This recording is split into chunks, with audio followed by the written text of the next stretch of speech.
E aí eu vou trazer alguns informes, né, que são importantes. Vou retomar aqui o meu boa tarde, né, a todos e todas. Mais uma vez, né, dou as boas-vindas, vocês são muito bem-vindos à sala de apresentação de trabalhos referente ao GT6, Aprendiz Docência Escola. Meu nome é Elisiete Nascimento, eu sou doutoranda em Educação pelo Programa de Pós-Graduação em Educação, da linha de Pesquisa Educação, Currículo Ensino, LESE. Eu sou do eixo Ensino de Matemática. E aí, antes de iniciarmos as apresentações, eu queria só informar algumas orientações, né, para este momento aqui, a nossa tarde.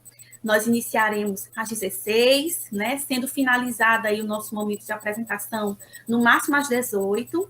E aí a ordem de apresentação é a mesma que está disponível na lista dos trabalhos aprovados. Para quem não pegou a ordem, eu tenho aqui, tá? Eu posso dizer a ordem de apresentação. Cada trabalho deverá ser apresentado em até 6 minutos. Vocês têm aí, no máximo, 6 minutos para estar fechando as ideias e fazendo a apresentação de vocês. O autor poderá fazer os slides para apresentar esse trabalho, né? Contando que não ultrapasse aí os 6 minutos estabelecidos.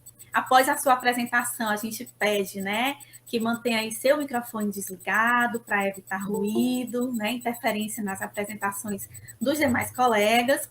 E aí, só retomando, né, com relação ao preenchimento do formulário de frequência, para estar atento aos campos autor 1, autor 2, orientador e título do trabalho. Após a sua apresentação, né, é necessário que os autores permaneçam na sala, prestigiando aí o trabalho dos demais autores, até porque a frequência vai passar ao final. E aí, no final de todas as apresentações, a gente retoma aí para 10 minutinhos de um debate, de uma conversa, né? Quem tiver as suas perguntas para os trabalhos dos colegas, ou quem quiser fazer algum acréscimo e algum adendo à sua própria fala, né? A gente vai abrir de forma sucinta aí para a gente discutir um pouquinho sobre esse momento de apresentação. O GT6, Aprendiz Docência Escola, ele investiga as relações entre os aspectos sociais e a constituição do aprendiz na docência e seus diversos saberes de espaço-tempo educacionais. E aí a gente vai iniciar agora a apresentação dos trabalhos, né? A gente vai só conceder permissão aqui para alguém que está chegando. Seja bem-vindo, quem está chegando no GT6, Aprendiz Docência e Escola. A gente vai iniciar o nosso momento aqui de apresentação dos trabalhos, né? E aí, o primeiro trabalho que a gente vai... Eu vou só dizer a ordem, já para vocês se organizarem, tá certo? O primeiro trabalho que a gente vai assistir à apresentação é Percepção dos professores do ensino médio sobre a educação ambiental na escola, Paracuru, Ceará, do José Jadson Salles de Oliveira e Nádia Lima Mendes Alencar. O Jadson já chegou, né? Eu vi ele aí, estou vendo ele. Aí eu vou passar só as demais apresentações. O segundo trabalho é Escola e Leitor, Vitor Hugo da Silva, Jorge Manuel Venâncio Martins, Érica Viana Perdigão. Trabalho 3 é Corpo, Razão e Afeto, Quem Acolhe o Acolhedor, de Fernanda de Oliveira Silva e Paulo Meireles Barguil. Boa tarde, seja bem-vindo quem está chegando. A gente está lendo aqui a ordem de apresentação dos trabalhos. Trabalho de número 4, BNCC e Língua Portuguesa, um olhar sobre os fundamentos da base, de Érica Holanda Matos, Verônica Lelise da Cruz Jorge, Carlos Eduardo Ferreira da Cruz. Trabalho 5, Praxis Assertiva, o uso da metodologia dos círculos de construção de paz como contribuição na formação docente, de Nádia Maria de Paula Gomes, Lilian Virgínia Carneiro Gondim, Pedro Rogério. Trabalho de número 6, a avaliação da aprendizagem e os instrumentos de levantamento de dados, exercício de produção de informações na escola, Leão Oliveira Pereira, a Cileia Cristina Porto Pinheiro e a Natália Dejane Silva de Oliveira. Trabalho 7, a utilização do júri simulado como metodologia ativa de aprendizagem, de Larissa Guimarães Paiva, Fabrício Ferreira Alves, Priscila Tamiaço Martion. Tomara que esteja lendo certo, né, o nome da Priscila. Trabalho 8, aspectos da história, cultura, memória e educação escolar num quilombo piauiense, da Ilme Maria da Silva Tavares. Trabalho 9, atividade não presencial de leitura, uma experiência com alfabetizandos de escolas públicas municipais da Paraíba. Yasmin Oliveira Souza, Ingledi Delana Pereira, Fabiola Mônica da Silva Gonçalves. E o último trabalho, trabalho de número 10, a peça didática e a criança, por uma pedagogia estético-política, de Evelise de Souza Marreiro, Lia Freitas Oliveira e Hector Andrés Briones Vasques. Eu acho que é o nome do último, é Hector Andrés, né? Depois, se eu não tiver lido corretamente algum nome, vocês retificam, né?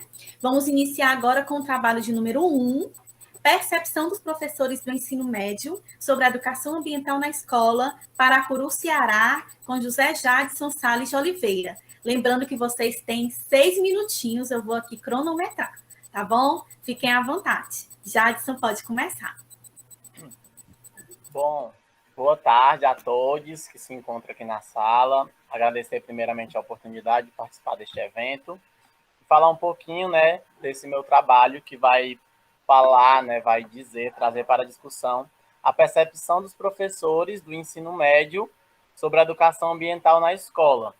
Foi um trabalho que está em desenvolvimento, que foi feito aqui na escola de Paracuru, e é um trabalho que tenta capturar a percepção desses professores com relação a vários quesitos em relação à educação ambiental. A gente sabe que a educação ambiental ela é tratada como um tema importantíssimo há muito tempo atrás, e essas discussões perpassam por todos os currículos escolares, elas estão aí nas grades escolares, como preocupação para que a gente possa, né, desenvolver um meio ambiente que perceba ou que se preocupe com as questões ambientais, as mudanças ambientais que advêm, né, que o mundo vem passando diariamente. Deste modo, tendo em vista essas preocupações, né, evidenciou-se nas conferências ambientais, a primeira, né, a Conferência de Estocolmo, lá em 1972, onde as pessoas, né, que estavam presentes naquelas conferências, os países que estavam presentes naquela conferência, já viram a importância de se ter a educação ambiental como base nesses currículos escolares, tendo em vista essa preocupação com o meio ambiente. Assim, né, com o passar dos tempos, da evolução brasileira, principalmente, a gente tem a introdução dos PCNs, né, os Parâmetros Curriculares Nacionais, que são lá de 1997, que trazem um pouquinho também dessa importância de se tratar os temas transversais na sala de aula, como, por exemplo, meio ambiente, educação sexual, ética, saúde, preservação da cultura popular, trabalho, consumo. Então, esses temas transversais trazem essa preocupação, e o meio ambiente vem como tema principal nesse debate, né, de temas transversais e da importância deles no currículo escolar. Diante desse histórico, a gente tem, né, em 2018, enfatizando toda essa preocupação que já veio anteriormente da BNCC, onde a Base Nacional Comum Curricular traz os temas transversais, além dos conteúdos eletivos para a sala de aula, e traz isso como tema principal, né, a transversalidade do currículo, as disciplinas eletivas, com um foco muito grande, né, nessa escolha dos alunos por um currículo que seja dele, e que nesse currículo tem essas preocupações que perpassem por um meio ambiente equilibrado, como prega também, né, o artigo 225 da Constituição da República, onde ela diz que todos nós temos direito a um meio ambiente ecologicamente equilibrado para o uso comum do povo, tanto para a nossa quanto para as futuras gerações. Nesse sentido, eu tentei capturar a percepção dos professores em relação sobre o que eles acham, como está sendo trabalhado o meio ambiente, né, na escola que eles trabalham, se eles veem, se o livro didático que é adotado pela escola traz o meio ambiente, a educação ambiental, como um dos temas, né, centrais de discussão, se na escola ela desenvolve atividades relacionadas à educação ambiental, né? Assim como também tentou se observar se os alunos, o nível de aceitação desses alunos quanto a os temas abordados, né? Então, a maioria dos professores entrevistados, né, observou-se que todos têm aí uma proximidade muito grande com a educação ambiental, tendo em vista que a escola passa por uma transição, né, a escola de estudo de Paracuru passa por uma transição de escola regular para a escola de tempo integral, e os conteúdos de disciplinas eletivas, né, dá essa abrangência, traz essa oportunidade de se trabalhar com mais efetividade a questão da educação ambiental. Então, foi observado que os professores têm essa afinidade de se trabalhar com a educação ambiental dentro da sala de aula, e isso se torna mais visível, mais forte, quando se fala de projetos escolares relacionados ao tema. Porque eu consegui observar também que a escola gosta muito da temática. Acredito que, por em Paracuru termos um litoral muito vasto, e também termos, né, uma proximidade muito grande com as belezas naturais. Então, é muito bom que a gente tenha aqui nos nossos currículos, né, na grade curricular das nossas escolas, essa preocupação bem explícita e bem vista diante de todos os alunos. Então, desenvolver atividades relacionadas à educação ambiental coloca o professor como principal meio e como principal foco responsável por entregar aos alunos conteúdos que se preocupem com essa temática. E os alunos em si têm um nível de aceitação muito grande quanto ao tema. Por quê, né? Primeiro, pelo que eu já tinha falado, o fato que eu já tinha falado de Paracuru ser aí um celeiro muito grande de belezas naturais.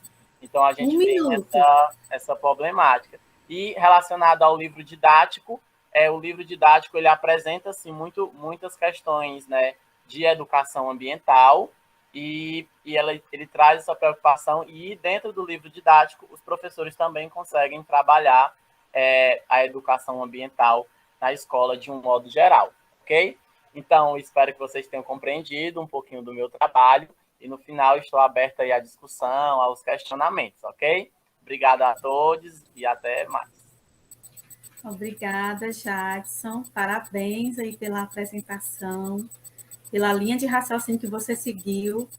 Obedeceu aí o tempo, cravou nos 6 minutos, né? E aí a gente vai passar para o segundo trabalho, a apresentação do trabalho Escola e Leitor, apresentado aí pelo Vitor Hugo, imagino eu, né, que está aqui na sala, Vitor Hugo da Silva, e a gente já passa a palavra para ele, lembrando aí do tempo de 6 minutos. Com você, Eu não preciso me apresentar, não é, professora?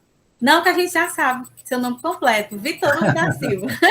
Então, tá ótimo, obrigado. Eu realmente vou fazer uma síntese de todo o meu trabalho, falando sobre a importância, né? O leitor.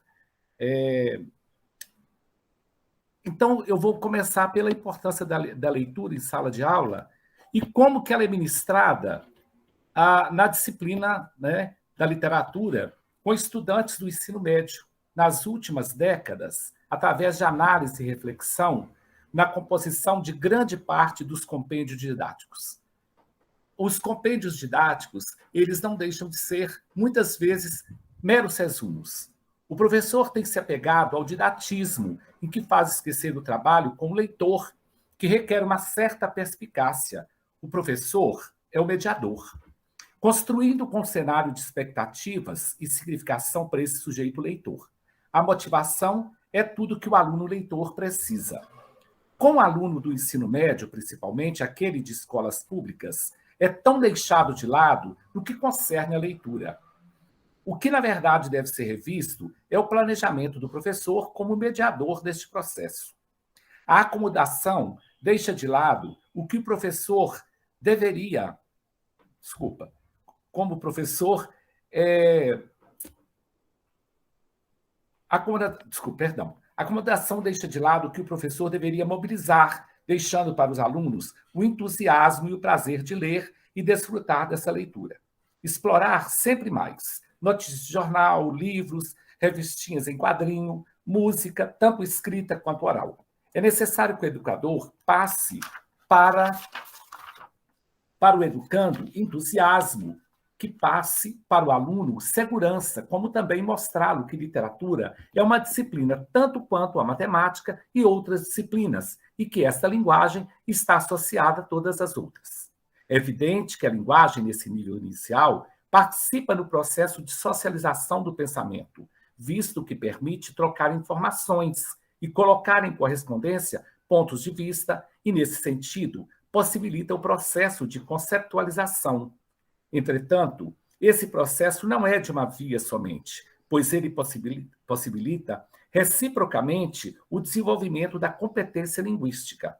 Nesse caso, o professor não pode se ater somente em livros didáticos, nesse didatismo que nomeio de inconsistência, tampouco ao tradicionalismo na formação do leitor, pois, neste caso, pode se acomodar e não explorar a literatura no que tem de mais precioso, o prazer e a espontaneidade. Sendo assim, o leitor exercerá com autonomia e fascínio a prática da leitura. Esse conhecimento linguístico transformando o ato de ler num relacionamento espontâneo, dialógico e afetivo com o texto. Dessa maneira, a autora, que no caso é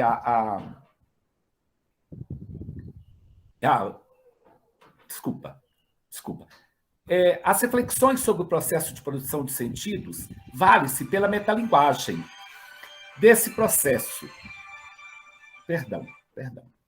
Desse processo. Eu me perdi, tá? Desculpa. Essa função da linguagem torna-se evidente pelo fato de o texto discorrer sobre o ato de leitura. Esse artifício do uso da linguagem compromete e dificulta a aprendizagem na escola de uma língua. Comprovar essa artificialidade é mais simples que se imagina. Na escola, os textos são lidos apenas para responder questões previamente elaboradas, que chamamos de compreensão textual. Não há preocupação em levar o aluno a refletir mais profundamente sobre o texto lido. Entretanto, seria necessário que as pesquisas realizadas por vários outros pesquisadores da área saíssem dos livros e fossem para a sala de aula como prática consolidada e com múltiplos saberes. Portanto, o educador deve trabalhar um método que difunda as mais diversas áreas do conhecimento, assim como para que haja uma transformação sociocultural voltada para a realidade do aluno, o autor de todo o trabalho, onde o mesmo possa adquirir uma postura crítica perante o mundo em que está inserido, lendo, descobrindo, produzindo, questionando e investindo a realidade numa interação constante. O aluno aprende a ler, lendo, a escrever, escrevendo. Contudo, se houver alguém que possa direcioná-lo para entender a importância da leitura na vida dele, para tal, requer um trabalho que seja consciente e, sobretudo, haja preparação, respeitando o que o aluno traz de conhecimento de mundo e, então, veicular, através do texto, outras maneiras de ler o mundo. Nessa fruição dos textos na sala de aula, os alunos leitores devem se apropriar de saberes sobre esses momentos culturais, políticos, sociais e outros, dependendo dessa forma do professor que vai mediar. Vale ressaltar a função do mediador de leitura. Como agente incentivador, deve considerar o leitor como construtor e não apenas como mero receptor nesse processo comunicacional, onde o livro pode oportunizar, através da linguagem escrita, momentos de intensa dialogicidade e troca de experiência entre o leitor e o texto, renegando, portanto, um único norte. Muito obrigado. Desculpem-me por eu ler, porque como eram 6 minutos, eu tive que obedecer essa ordem, né? Então, eu fui obrigado a ler. Vontade mesmo era explicar e gastar um pouco mais de tempo. Muito obrigado. Tudo bem, a gente entende. Parabéns pela apresentação. E a gente vai passar o terceiro trabalho, que é o trabalho Corpo, Razão e Afeto. Quem acolhe o acolhedor? A autora não vai poder estar conosco, ela justificou, e a gente vai passar para o trabalho de número 4, BNCC e Língua Portuguesa, um olhar sobre os fundamentos da base. Érica Holanda Matos, Vanessa Liliese, eu não sei se é Liliese, da Cruz Jorge, Carlos Eduardo Ferreira da Cruz. Lembrando que vocês têm aí 6 minutinhos para apresentar, cronometrado. Quero dar boa tarde para quem está chegando. Tem gente chegando aqui, acho que é ouvinte. Boa tarde, sejam bem-vindos. Sintam-se acolhidos. Quem está chegando agora aqui é o GT6 Aprendiz Docência Escola. Boa tarde, meu querido Robson. Está chegando aqui, acho que ele é meu apoio. E aí a gente passa a palavra aqui. Apoio também. Já gostei, viu, Robson? Passa a palavra já para o grupo do trabalho de número 4. 6 minutos. Boa tarde a todos e a todas. Me chamo Verônica. Nós vamos falar sobre a BNCC e a língua portuguesa, né, um olhar sobre os fundamentos da base. Bom, quando falamos em BNCC, muitas palavras vêm à nossa cabeça e já passamos por várias delas, como esperança, retrocesso, avanço, apreensão, né, que nós ficamos muito tempo muito ansiosos quanto a isso, desde a sua primeira versão, lá em 2014, né, passando pela consulta pública em 2015, até chegar à sua homologação em 2017, já com a terceira versão. E com o prazo da implementação obrigatória, que era o final de 2019, as dúvidas sobre se realmente colocaria as escolas do país num patamar teoricamente igualitário, foi um grande pilar para quem era contra a base, né? E, em contrapartida, a explicação de que a BNCC viria para ajudar a potencialização da qualidade da educação, e principalmente para o desenvolvimento de aprendizagem, era o principal argumento de quem defendia. Hoje, já há alguns anos nessa caminhada da BNCC, uma palavra está mais presente em nossa mente, que é a pesquisa. E por que eu falo em pesquisa? Porque nós precisamos saber como está sendo a aplicação da base nas escolas à nossa volta, porque nós precisamos saber se o processo de implementação se deu de forma tranquila, né, ou se foi uma forma mais conturbada nas escolas. Nós precisamos saber como a atuação da Secretaria de Educação junto aos gestores e professores, né, consequentemente os professores nas escolas, e é muito importante para nós, como alunos e professores, pesquisadores, entendermos dos benefícios e se houve também algum ponto negativo. Ao final, eu volto a dizer que, como pesquisadores, nós precisamos entender os efeitos de uma base nacional curricular dentro de uma cidade, por exemplo, como Camusim, que é a nossa meta de estudo. Porque, principalmente, que a gente precisa entender que, como caminhou lado a lado dentro de uma escola, a BNCC, os contextos sociais, políticos, econômicos, de uma cidade como Camusim, que está, além de longe, de muito longe, um pouco longe, né, da capital, mas ela também está muito fora do eixo de pesquisas. Então, a nossa intenção é essa, para descobrir exatamente como está caminhando a BNCC dentro da nossa cidade. E eu, por exemplo, como fazendo licenciatura, eu estou tentando descobrir isso mais a fundo dentro dos estágios que tenho feito, e essa nossa pesquisa a gente vai tentar elucidar todas essas nossas dúvidas. E agora eu vou passar para a minha colega Érica.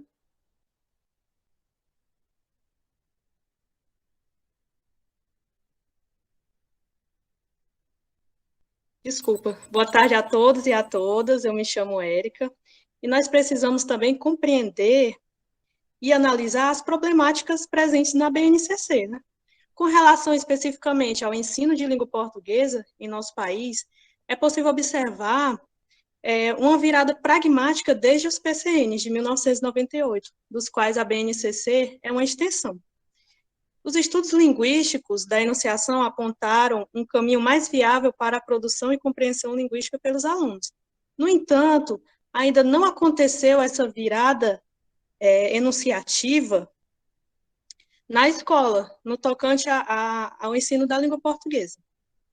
A tradição calcada na descrição normativa da língua ainda se faz presente de forma sistêmica nas escolas. E a BNCC, ela prevê um trabalho exaustivo em sala de aula, com a enormidade de textos. Além disso, há uma ausência de uma visão da linguagem como uma interlocução. Isso acontece porque a escola ela é vista ainda, né, não como um ambiente de aprendizagem, mas como um mero espaço para instruir crianças e jovens. Um ambiente exclusivo para a transmissão de conhecimentos do professor para o aluno. e também um ambiente onde o docente ele vai ensinar o discente a ser um respondedor de questões e respondedor de testes que avaliam a qualidade do ensino.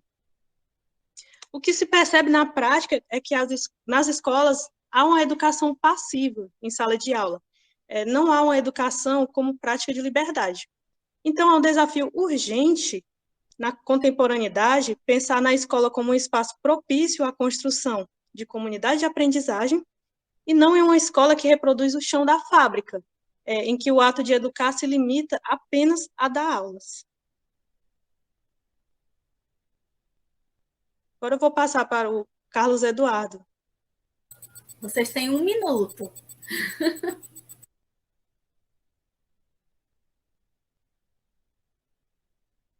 Carlos Eduardo, 1 minuto.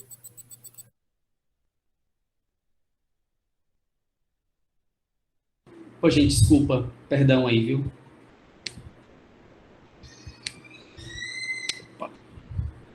E para fechar, né, finalizar essa questão da BNCC e de língua portuguesa, eu só queria destacar o que está por trás, né, que muitos estudiosos já vêm apontando, o que fundamenta, né, teoricamente, a BNCC, né?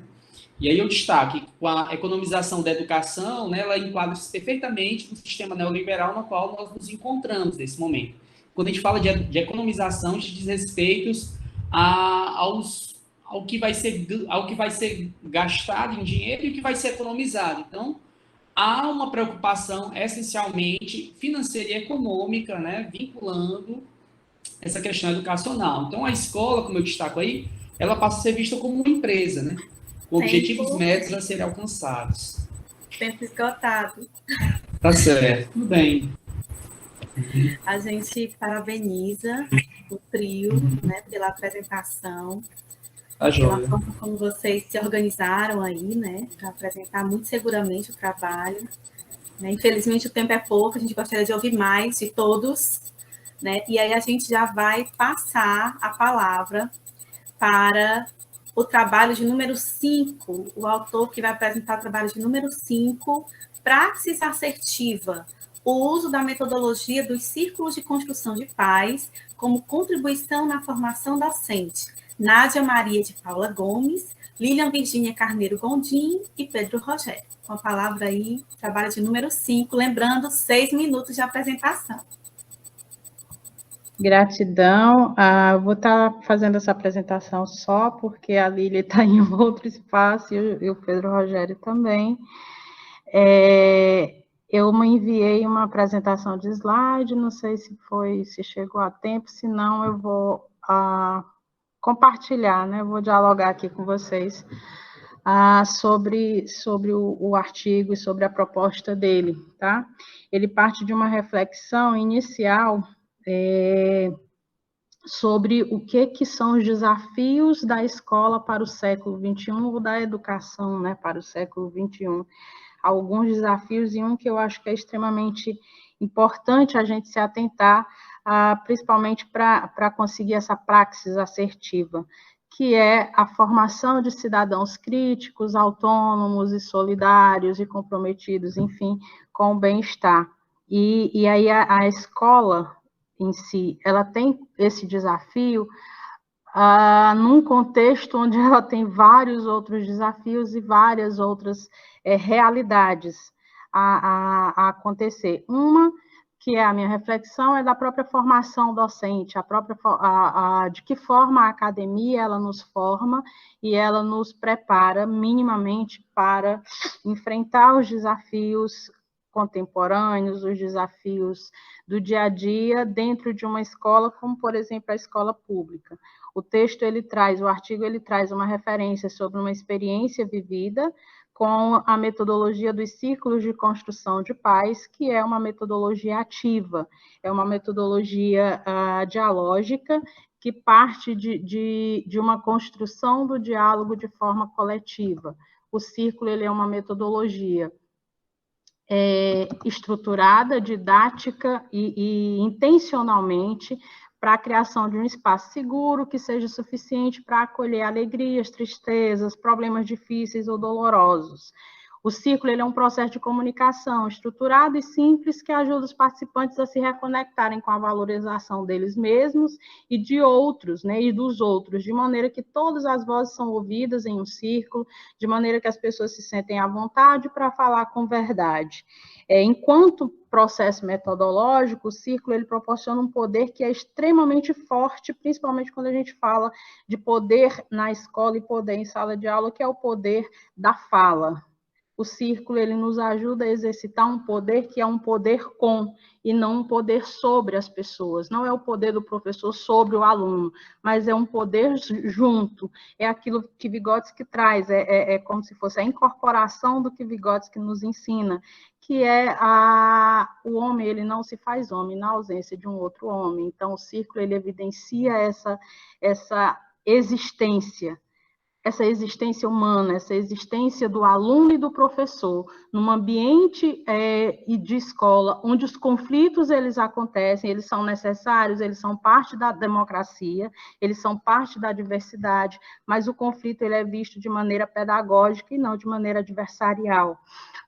A metodologia utilizada, e aí a gente tem eu tenho particularmente uma experiência, eu sou formadora dessa metodologia, e desde 2010 eu venho tendo a possibilidade de formar professores como facilitadores dessa metodologia, e algumas falas já sistematizadas em uma publicação que foi disponibilizada. Por exemplo, nós temos falas de diretores que dizem como o espaço da escola ele mudou a partir da utilização constante da metodologia dos círculos, como o fortalecimento de vínculos proporcionado pela metodologia dos círculos, ele tem uma ação direta, ou ele tem uma reverberação direta no processo de aprendizagem do aluno, das disciplinas, como esse vínculo fortalecido, quando o vínculo é fortalecido nas escolas, quando os alunos são ouvidos, quando os alunos são acolhidos, eles dificilmente são alunos difíceis. Quando os professores são valorizados, dificilmente esses professores se mostram cansados ou desesperançados para a sua prática pedagógica. Então, o artigo ele traz essa reflexão. Uma das formas de enfrentar esse desafio da escola, de formar cidadãos críticos e solidários, é fazendo uso dessas metodologias ativas, metodologias que comprovadamente já nos trazem resultados eficazes para a educação. E quanto antes o professor tiver acesso a essas metodologias, quanto antes o professor, o docente, ele tiver acesso a essas metodologias na sua formação básica, mais potencializador essa praxe pedagógica ela vai ser, mais potencializada. O círculo ele traz uma proposta, uma reflexão que é bastante importante, porque o círculo ele é meramente uma construção de sabedoria coletiva, é uma contação de histórias, e a partir das histórias a sabedoria se constrói. E o círculo ele nos diz, nós não tememos as pessoas de quem nós conhecemos as histórias. Contar histórias fortalece vínculos. Contar histórias em sala de aula fortalece vínculos e fortalece o aprendizado do aluno e o exercício da prática do professor. É isso. Muito bom. Cravou aqui 6 minutos. Parabéns pela temática, pela apresentação, pela linha de raciocínio que você desenvolveu, assim. A gente sempre fica pensando na realidade da escola, nos conflitos e na construção de círculos de paz. Isso é muito importante, né? E aí quem tiver alguma perguntinha aí, né, tanto para a Nádia quanto para os demais, os que virão, já faz as suas anotações aí que ao final a gente retoma. E aí a gente passa agora a palavra para o trabalho de número 6, a avaliação da aprendizagem e os instrumentos de levantamento de dados. Exercício de produção de informações na escola. Eu já vi aí que o Leandro Oliveira Pereira já abriu a câmera, né? Com a palavra, 6 minutinhos. E, Leandro, é com você. Certinho, obrigado a todos, né? Boa tarde. Tive o privilégio de construir esse trabalho juntamente com a professora Cileia e a professora orientadora, a Natália Dejane, né? E vamos apresentar a seguir apresentaremos, né, a importância dos instrumentos de levantamento de dados que contribuem para a avaliação da aprendizagem. Bom, o principal objetivo desse trabalho é justamente refletir a relação entre o ato de avaliar na escola e os instrumentos de levantamento de dados como exercício de produção de informações sobre o trabalho pedagógico. Conforme Lucchesi, a avaliação é o ato do trabalho pedagógico. Nesse sentido, né, essa investigação é uma abordagem qualitativa do tipo narrativa. Assim, trabalhamos com alguns referenciais teóricos na disciplina de currículo e avaliação, que foi ofertada no período remoto letivo entre 14 de junho a 6 de setembro de 2021. E esses dados da narrativa foram apresentados justamente com a professora orientadora, os autores, né, desse trabalho, os estudantes, e a professora faz parte do programa de pós-graduação de ensino, que foi justamente essas experiências vividas na referida disciplina. Com esse entendimento, baseamos em 3 importantes pilares, né, que diz a respeito da importância dos instrumentos de coleta de dados. Conforme Freitas, as estratégias pedagógicas contextualizadas e dialogadas com os estudantes contribuem na construção de instrumentos de levantamento de dados para avaliação da aprendizagem, pois o ato de avaliar na educação escolar é prática docente e compreende pelos fatores nos quais a escola tem como anunciar, reconhecer, ensinar, analisar, transformar a realidade, ou seja, entender o contexto social e cultural no qual os estudantes estão inseridos. Além disso, tem a função, né, de organizar informações do conhecimento escolar, trabalhar de forma sistemática, visando o desenvolvimento humano dos estudantes.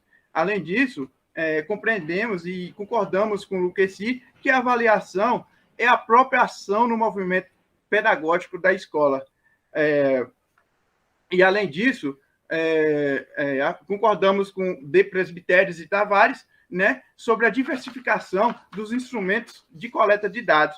E é importante ressaltar aqui que todos os instrumentos de coleta de dados são importantes. O que vai diferenciar é a intencionalidade de como deve ser mobilizado na sala de aula, conforme o diagnóstico da realidade social e cultural no qual os estudantes estão inseridos, né? Além disso, destacamos alguns instrumentos importantes de coleta de dados estudados em currículo e avaliação, como autoavaliação, portfólio, exposições orais, provas protocolo, provas escritas redações, provas subjetivas, né, provas abertas. Além disso, monografias, projetos, e ressaltamos alguns desses instrumentos, né, que levaram a uma reflexão sistemática e crítica, né, pois entendemos que todos os instrumentos são importantes e essa intencionalidade que deve ser mobilizada no âmbito da sala de aula, que faz parte das propostas curriculares, e também entender que a avaliação é um ato de trabalho pedagógico. Destacamos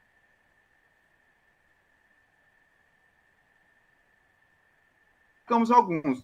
Por exemplo, né, observar não é simples e exige significado, e isso implica um olhar crítico e reflexivo e sistemático. Além disso, podemos perceber que observar requer uma organização dos procedimentos de levantamento de informações, de ordenar, tomar decisões, decidir os critérios para o diagnóstico das aprendizagens evidenciadas pelos estudantes. Além disso, por sua vez, os mapas conceituais, né, têm a função de representar, organizar diferentes contextos elaborados pelos estudantes, como esquemas, diagramas, né, apresentando processos conceituais conforme articulados à sua realidade, ou seja através de experiências, de experimentos, né, artigos, livros. Além disso, destacamos os portfólios, que, por sua vez, têm a função de descrever as experiências, os relatos de experiências, possibilitando os estudantes, né, descrever, colocando seus sentimentos, angústias. Além disso, de forma significativa, observando, através da observação e das análises, né, feitas por esses estudantes, juntando um campo de vários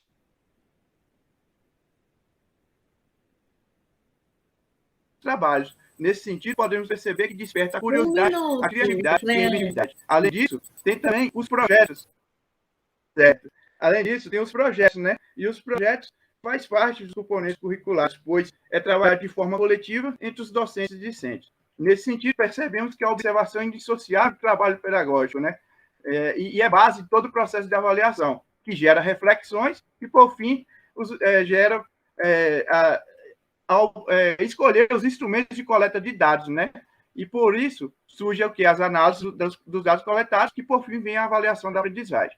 Nesse sentido, gente, os instrumentos de coleta de dados é indissociável de qualquer processo avaliativo. Então, temos que ter cuidado para escolher os instrumentos de coleta de dados para não fugir da realidade dos estudantes e nem dos objetivos de aprendizagem. E, além disso, os instrumentos feitos de forma adequada é exercício de pesquisa científica na escola. Aqui são as referências, né? Viva o SUS, a ciência, a vida. Vacina salva, pessoal. Ele não. Muito obrigado. Parabéns. O Leandro conseguiu aí em 6 minutos, né, deixar uma mensagem, fazer o trabalho dele, apresentar, e inclusive o que eu tinha aqui para perguntar, ele até me respondeu aqui nas considerações, né? Eu quero parabenizar aí pelo aspecto do seu trabalho, os pontos principais que você trouxe, muito amarradinho, né? Uma apresentação muito boa e um tema super importante, né? E polêmico, que é a avaliação. E aí, já prosseguindo, sem mais delongas, a gente passa para o trabalho de número 7, a utilização do júri simulado como metodologia ativa de aprendizagem. Larissa Guimarães Paiva, Fabrício Ferreira Alves, Priscila Tamiasso Martion. Tem alguém desse trabalho? Trabalho 7. Se não tem, para a gente ganhar tempo, né? A gente tem aqui até o final da apresentação, se caso eles, né, alguém desse trabalho entrar, a gente passa para o trabalho 8. Aspectos da história, cultura, memória e educação escolar no Quilombo Piauiense, da Ilme Maria da Silva Tavares. Lembrando, 6 minutinhos, da Ilme, com a palavra. Boa tarde, vamos ver se funciona aqui o PowerPoint. Vocês estão visualizando? Ele é velhinho. Eu posso lhe ajudar, deu certo, estamos vendo sim. Ainda bem. Porque ele é velhinho, então é nessa dinâmica mesmo. O nosso trabalho vai falar um pouco, né, do Quilombo Mimbó, um dos quilombos mais conhecidos do Piauí. Quilombo eram as habitações, os povoados, formados pelos negros e negras que fugiam, né, das fazendas, dos engenhos, no período escravista, em busca da liberdade. Esse foi o nome dessa forma de resistência negra aqui no Brasil, né? Teve quilombos, onde teve escravismo, existiram os quilombos. O Quilombo Mimbó fica localizado na zona rural do município de Amarante, no estado do Piauí. Eles fugiram de fazendas da região de Oeiras, que foi a primeira capital do Piauí no período colonial, e se fixaram, se esconderam às margens desse riacho Mimbó, de onde vem o nome do quilombo. Essa é uma das famílias formadoras do Quilombo Mimbó, a família do seu Pedro Rabelo da Paixão. Aí é uma foto que tem várias gerações, né? Tem seu Pedro, seus filhos, né? O seu Anício, de camisa vermelha, o seu Justino, de camisa preta, a professora Idelzuíta, de camisa florada, seus netos, Deusiele, de camisa verde, Idelfonso, de short roxo, e o bisneto Jânio, né? Então, é uma foto bem emblemática. No Mimbó ainda tem muitas das tradições, né? Tomar benção aos mais velhos, que faz parte da educação familiar, essa questão de fazer a farinhada, de fazer as tarrafas, né? As redes de pesca, e eles praticam, né, a sua agricultura nas vazantes do Rio Canindé, onde deságua o riacho Mimbó. Então, aí é o período das roças, né? A educação escolar no Quilombo Mimbó, ela veio com muita luta dos quilombolas, e principalmente de Idelzuíta Rabelo da Paixão, que foi a primeira professora. Desde criança, ela sempre quis aprender a ler, aprender a escrever, mas no quilombo era muito difícil. Então, os pais quebravam os cachos de coco e juntavam dinheiro e pagavam os professores particulares, né? Mas tinha os castigos corporais, tinha a palmatória, e ela sofria muito, né? A família família mudou para a vizinha cidade de Regeneração, alugou uma casa para que ela aprendesse a ler, né? E ela foi matriculada nessa escola, Senador Joaquim Ribeiro, onde ela fez um antigo curso primário e ginasial. Depois ela voltou para o Mimbó, e aí novamente veio a luta para fazer uma escola para o Quilombo Mimbó. Eles reivindicaram, junto à Prefeitura de Amarante, e conseguiram uma escola em 1971, que era uma casa de taipa. E aí continuaram uma outra luta, até que foi construída essa escola mais bem estruturada, né? Que recebeu o nome de Pedro Rabelo da Paixão, aqui do lado, e Delzuíta, que é uma intelectual, e também é uma intelectual orgânica, é uma mulher que faz parte de todas as atividades do Quilombo.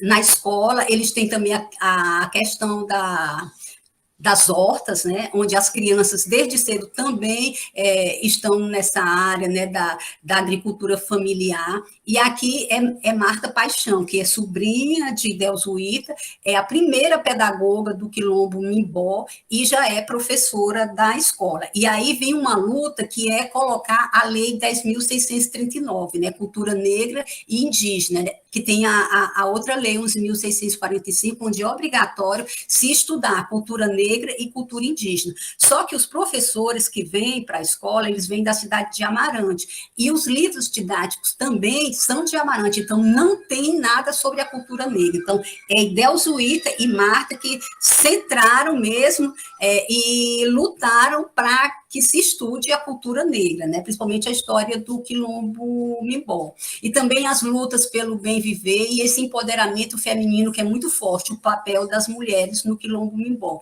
Aqui, Delzuíta e sua sobrinha Marta, que já é a professora. Eles têm as suas referências culturais, os seus heróis, né? O seu Pedro e Delzuíta, o seu Augustão, e todo ano eles fazem aí novamente a questão da religiosidade, né? Eles têm um terreiro de Umbanda, eles têm uma igreja, uma capelinha onde eles cultuam Nossa Senhora da Saúde, que é a padroeira do Quilombo, essa questão do dualismo religioso, né? A estrutura política, de 4 em 4 anos, eles elegem a sua liderança, e no final do ano eles fazem, né, a festa, o Festival Afro, em homenagem a Zumbi dos Palmares, né, o maior quilombo que já existiu, e onde eles celebram, né, o orgulho de ser negro e negra, né?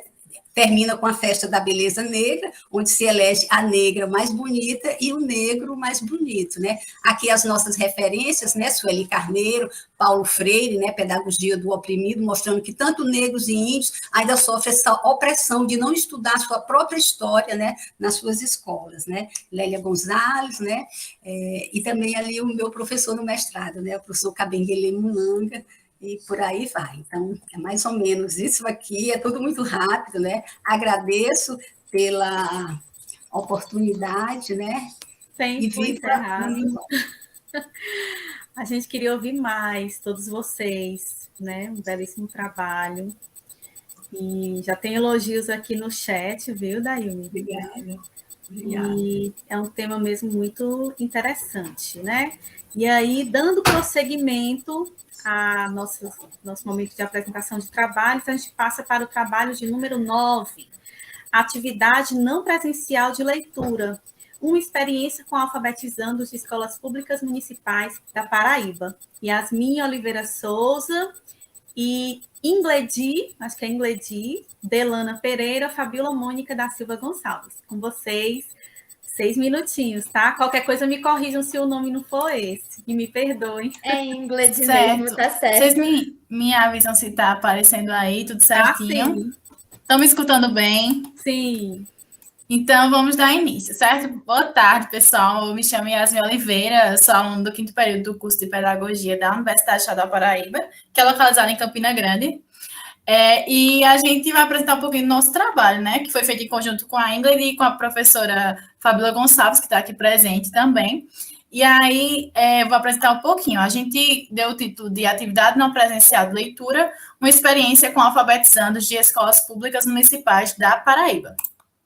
E esse nosso projeto é um projeto de extensão. Fazer logo uma contextualização, né? Vou trazer como ele surgiu. Então, no cenário de pandemia que a gente vivenciou no ano passado, né, ainda está vivendo, houve a necessidade de suspender as aulas presenciais em todos os sistemas de ensino do mundo inteiro. E aqui no Brasil não foi diferente, né? Os sistemas de ensino eles ficaram dispensados, e aí, em caráter de excepcionalidade, a carga horária total do ano letivo foi meio que retirada, né? Mas eles determinaram que deveria ter a carga horária mínima fosse cumprida, e de acordo com a LDB, né? E aí também foi permitido que os sistemas de ensino, eles desenvolvessem atividades pedagógicas não presenciais, que é aquele ensino remoto que a gente está tendo. E a partir disso vieram diversas problemáticas, dentre elas a problemática da desigualdade social, que é forte no nosso país, né? E aí, como tiveram as crianças sem acesso à tecnologia, como fazer o ensino remoto sem que as crianças tenham esse acesso à tecnologia, né? E porque uma tecnologia, você tem um celular, você tem um computador, é de alto custo aqui no nosso país, e ainda é. Então, houve uma grande restrição, e aí, devido a isso, as pessoas que participam de escolas públicas, que a maioria são de classe pobre, né? A gente viu a necessidade de trazer um projeto que pudesse abarcar as crianças que se encontravam em processo de alfabetização. E aí, visto as fragilidades, né, que encontravam no ensino, a gente pensou, deixa eu só passar aqui o slide, a professora idealizou de que maneira os licenciantes em pedagogia poderiam orientar atividades de leitura voltadas aos estudantes do ensino fundamental, justamente nesse processo de alfabetização. E aí surgiu o nosso projeto de extensão, orientações pedagógicas às famílias e às crianças em processo de alfabetização no modelo de ensino remoto, que era voltado às práticas de leitura, com crianças matriculadas nos anos iniciais do ensino fundamental, primeiro e segundo ano, em escolas públicas municipais da Paraíba. Então, eu detalharei mais na frente quem são os participantes do nosso projeto, mas são crianças de 6 a 8 anos, né, como eu já falei, e por meio desse projeto, a gente realizava com as crianças encontros semanais que eram planejados em cima de gêneros textuais. Ingrid vai falar um pouquinho mais na frente quais eram esses gêneros, e os planejamentos eram supervisionados pela coordenadora do nosso projeto. E aí, o objetivo do projeto é apoiar o ensino e a aprendizagem dessas crianças em processo de escolarização. Ingrid? Vocês estão me ouvindo bem? Certo. Então, os participantes do projeto, como Yasmin já falou, são crianças que têm entre 6 a 8 anos. São 4 orientadoras de leitura e a coordenadora, que é a professora Fabiola. Eu vou explicar rapidamente como aconteciam os encontros. Eles aconteceram no período de abril a agosto de 2021. Participaram dos encontros a orientadora de leitura e uma criança, cada orientadora com uma criança. Eles eram realizados pela plataforma do Meet. A frequência deles se dava uma vez por semana e tinham duração de até 30 minutos cada. E aí, como o Yasmin falou sobre os gêneros textuais que foram abordados durante esses encontros foram fábula, conto, convite, história em quadrinho, lista, bilhete e anúncio. Os materiais de leitura que eram trabalhados durante esses encontros eram todos disponíveis no formato digital. A gente trouxe também os objetivos de aprendizagem e as estratégias de leitura, mas por conta do tempo a gente vai pular, se der tempo a gente fala no final. Sobre os resultados, 1 minuto. Passando para a Yasmin. Tá. Sobre os resultados, nosso projeto possibilitou aos leitores o contato com a leitura de diversos gêneros, como a Ingrid falou. As crianças entraram no projeto com diferentes níveis de leitura, então a gente percebeu diferentes evoluções neles também, como a identificação de letras, junção de sílabas, formação de palavras. Eles conseguiram interpretar melhor os textos verbais e não verbais que eram apresentados para eles. E também o exercício da imaginação, que é uma habilidade importantíssima para as crianças e também para qualquer leitor, né? E aí, por fim, a gente traz também aqui algumas limitações que a gente encontrou no nosso projeto, que foram as falhas na conexão, a ausência de um ambiente adequado na casa dos leitores, a carência de recursos tecnológicos, como a gente já havia falado. Os alcances do nosso projeto foi a possibilidade de auxiliar crianças de outras cidades, não só de Campina Grande, que é onde é nossa universidade, também de outras cidades, criar laços entre os participantes e as famílias, descobrir diversas ferramentas digitais, como o Canva, a gente descobriu também a gente conseguiu usar melhor, né? O Escola Games, o WordWall, bibliotecas virtuais, enfim, foram várias ferramentas que a gente descobriu que auxiliaram no andamento das atividades, estimulando assim a leitura de forma lúdica. Então, obrigada.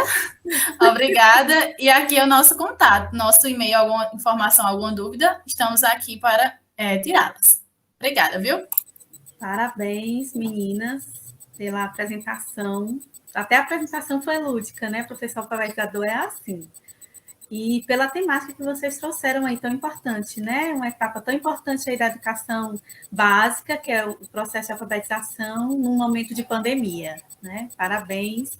E aí a gente segue com o trabalho de número 10, a peça didática e a criança, por uma pedagogia estético-política, Evelise de Souza Marreiro, Lia Freitas Oliveira e Héctor Andrés Briones Vasques. Se eu li o nome errado aí, me corrijam. Lembrando, tempinho aí de 6 minutos, ok? Com você a palavra, Evelise. Olá, boa tarde. Então, acho que Lia está tentando entrar, tá? Assim, o Hector é o nosso orientador, ele é meu orientador do mestrado, e aí essa pesquisa, na verdade, é um desdobramento do meu objeto que está relacionado aí ao teatro épico brechtiano. E a gente entende que, para a cidadania planetária, essa conscientização política é uma das bases, né? Pensar a cidadania planetária é um ato político. E aí a gente pensa isso dentro da dinâmica da escola, e como a gente pode fazer acontecer essa criticidade dentro desse âmbito da escola. E entendendo que a arte ela é um campo propício para essa troca, né? Para esse ensino, para essa conscientização.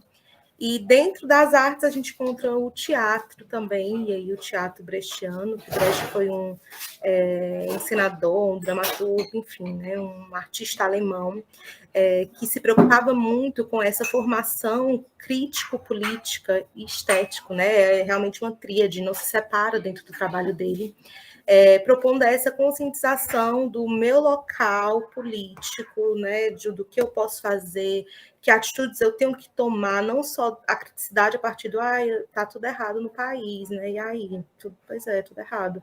Mas não, que atitudes eu posso fazer para tentar lutar contra isso? A gente observa que está errado, mas o que eu posso fazer para mudar essa dinâmica? E aí a ideia que nós tivemos, né, nesse projeto é pensar a peça didática que é dentro do teatro, desse universo do teatro épico, do teatro brechtiano. É uma peça que, como o próprio nome já diz, ela carrega esse fundamento pedagógico, né? Que para muitos estudiosos de Brecht, né, dizem que o teatro épico, que passa a ser um novo momento do trabalho dele, engloba, assim, esse aspecto pedagógico, né? Porque ele acaba, na verdade, ampliando o leque.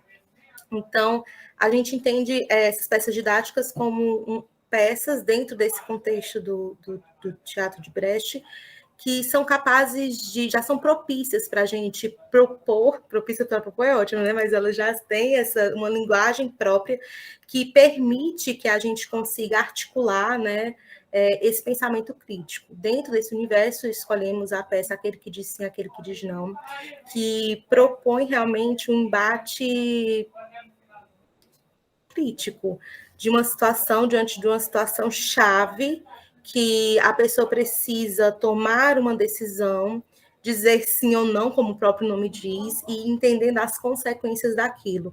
E aí, dadas as devidas adaptações ou traduções para o universo infantil, a gente compreende que essa peça ela vai permitir que a criança ela tenha um lugar de fala validado, onde o seu pensamento sobre aquele assunto, ele vai ser ouvido, ele vai ser discutido com os colegas, e então ele vai se sentir ali naquele ambiente, um ambiente seguro, para que ele fale sobre os seus pensamentos, as suas questões, entendendo que essa criticidade da criança, né, esse pensamento político da criança, ela se dá numa outra instância, não é a mesma do adulto, né? Não é a nossa criticidade, mas ela existe, ela acontece, e ela funciona nesse outro domínio, né? E aí a gente quer entender como é que isso pode se dar através do teatro de Brecht. E também outra das nossas relações, né, é através também da pesquisa de Walter Benjamin, sobre Brecht, né, que eles eram muito amigos, os dois eram marxistas, e acabaram fundamentando, né, muita coisa acerca desse teatro político, um teatro popular naquele período ali, do início ali do Entre Guerras também, da Primeira Guerra, depois do Entre Guerras, enfim, até a Segunda Guerra Mundial. Então, a gente tem aí o Benjamin falando que o teatro épico é um teatro gestual, e a gente identifica muito isso, né, do gesto da criança na própria brincadeira, é um gesto coletivo, não é mais um gesto individualizado, né? Então, dentro desse contexto da brincadeira, que muitas vezes, dentro da escola, é colocado à parte, não é validado diante das provas internas e externas, diante dos números, né? Essa perspectiva do jogo, do brinquedo, não é valorado. E aí, uma das nossas pensadoras, enfim, que nós trazemos no nosso trabalho, que é a Ingrid Coldella, ela fala justamente isso, que o brinquedo ele não é valorizado, mas o brinquedo é algo potente, o brincar, a brincadeira.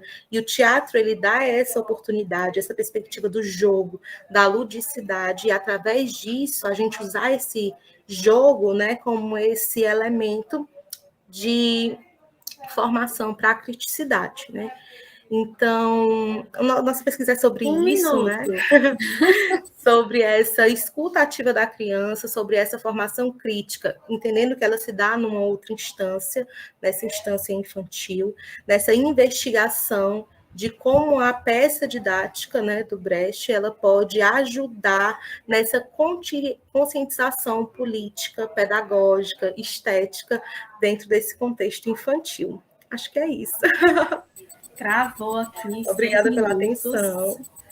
Parabéns, Evelise, pela pesquisa, pela temática. A gente fica aqui refletindo, né, ao lhe ouvir.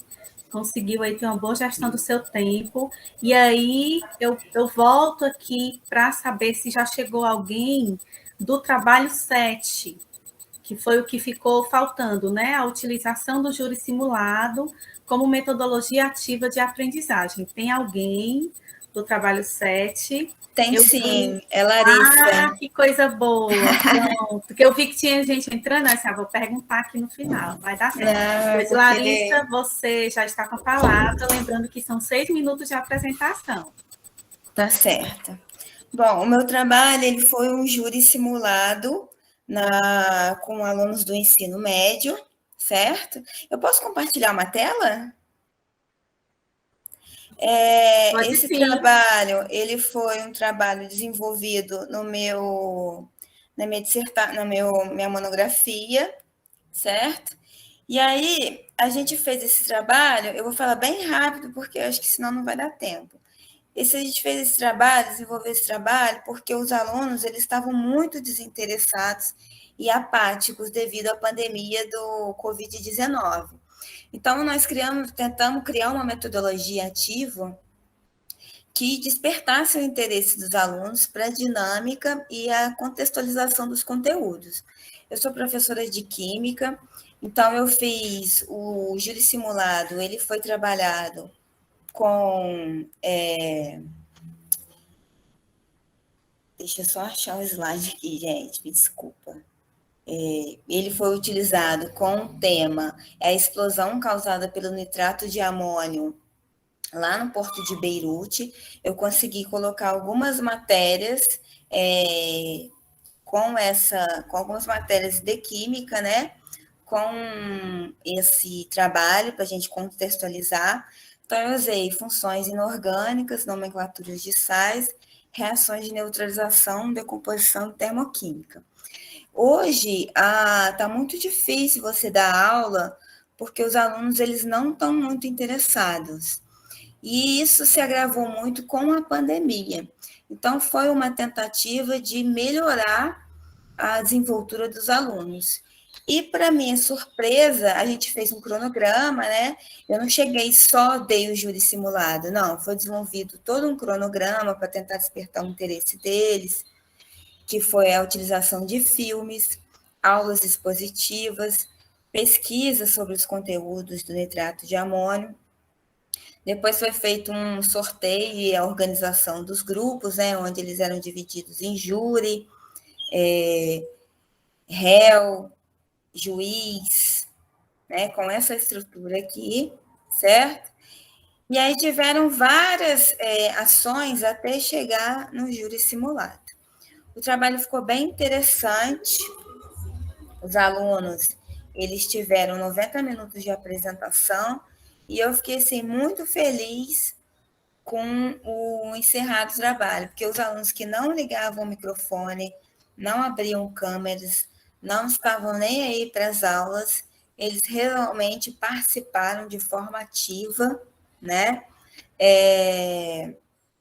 Estavam no dia da apresentação utilizando roupas formais, abriram as câmeras, falaram, se comportaram como se eles estivessem no júri.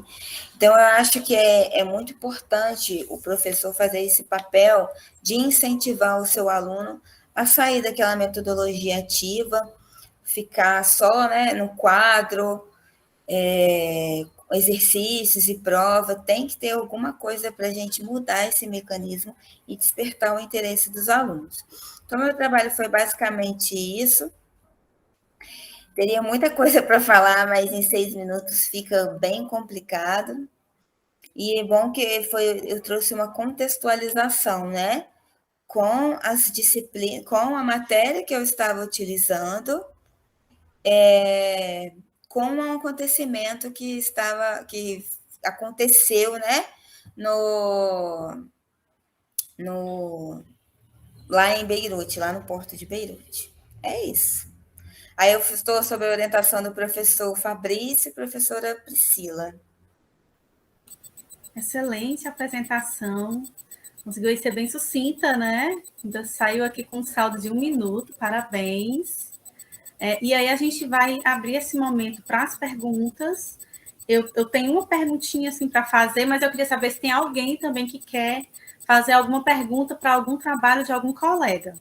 E aí, enquanto a gente discute, eu já vou disponibilizar o link de frequência, certo? A gente encerra esse momento de apresentação e aí a gente passa para um outro momento que é o momento da gente discutir sobre esses trabalhos, também de forma muito sucinta, né? E aí a gente só convida, né, vocês a ficarem, a interagirem, a discutirem conosco aí de forma breve sobre esses trabalhos, né? Já vou aqui disponibilizar o link de frequência no chat.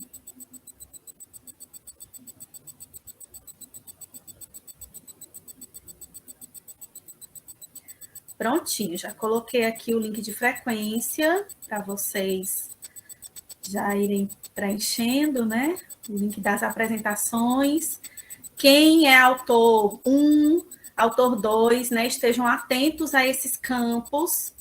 O título do seu trabalho, o orientador, né? Coloca direitinho para a gente fazer aí o certificado, né? Sem erro aí de nomes. E quem é ouvinte, coloca que é ouvinte. Estava aqui, que era ouvinte, estava prestigiando. E aí, a minha primeira pergunta que eu queria fazer, de forma bem sucinta, né, para o Jadson, não sei se o Jadson ainda está aí, né, o que ele achou de mais interessante nesse trabalho sobre temas transversais. A gente encontrou tanta coisa, né, temas transversais é um mundo. Você poderia destacar alguma coisa, Jadson, que você achou de interessante? Assim, o que eu destaco, o que eu achei muito, muito interessante foi realmente a interação dos alunos, porque a gente trabalha com temas transversais e não chega a observar a abrangência que aquilo ali tem.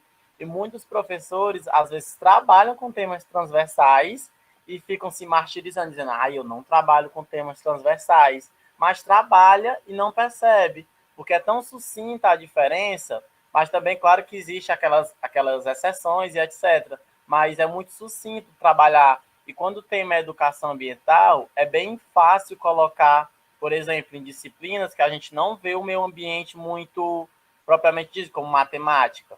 Matemática, eu posso trabalhar um enunciado com muita educação ambiental, né? Então, os professores muitas vezes trabalham com a educação ambiental e não percebe. Eu destaco isso com um interesse muito grande, que eu observava, né? Assim, olha, isso aqui tem muita educação ambiental, isso aqui já não tem tanto, mas isso aqui tem, mas o professor não percebe. Até mesmo na pesquisa, né, que a gente fez, tinha lá o professor dizer que não trabalha tanto a educação ambiental, só que na prática a gente via que ele trabalhava com muita efetividade até a questão ambiental na escola. E um outro ponto seria, né, a aceitação dos alunos, né, em estar ali recebendo aquele conteúdo de uma forma secundária e não percebendo tanto que ele está vendo matemática, mas ele está estudando mais a natureza do que a própria matemática de um modo geral. Ok, a relação entre os componentes, né, que a BNCC traz. Obrigada, Jadson. E aí, não sei se o Vitor Hugo ainda está, acho que ele está, estou vendo aqui. Só lembrando que o ouvinte também pode responder, tá certo? Estou tirando a dúvida da Isabelle. Nos campos que tem título e autor, você coloca ouvinte, que aí soma também como a sua carga horária aí que participou do ENLES, para a sua certificação, tá bom, Isabelle e os demais. Vitor, eu estou sim. Eu queria só perguntar também, assim, de forma bem sucinta, né? Qual foi o maior desafio que você encontrou em fazer esse seu trabalho? O que é que mais te desafiou, Vitor Hugo? Sim. Eu já me aposentei, sou professor aposentado, então eu faço alguns cursos, né? Agora estou fazendo um outro doutorado. Então, eu sou professor aposentado de universidade, em 2 universidades, estadual e particular. Então, é o seguinte, o que me desafiou muito, no ensino médio, né, eu comecei primeiro no ensino médio e fui transferido para a universidade. Então, uma coisa que me desafiou muito foi a questão de eu trabalhar numa escola, eu também era coordenador, entrar numa sala um dia e ver uma coisa assim imensa, que era uma prova que o professor havia dado, e respostas que eu não sabia dar. Os alunos perguntaram, o que é isso, professor? Eu estava, né, como aplicador. 30 questões na prova. Então, aquilo começou a me provocar. E eu, então, fui fazer um curso de educação, né? um mestrado em educação, que foi em Cuba, né?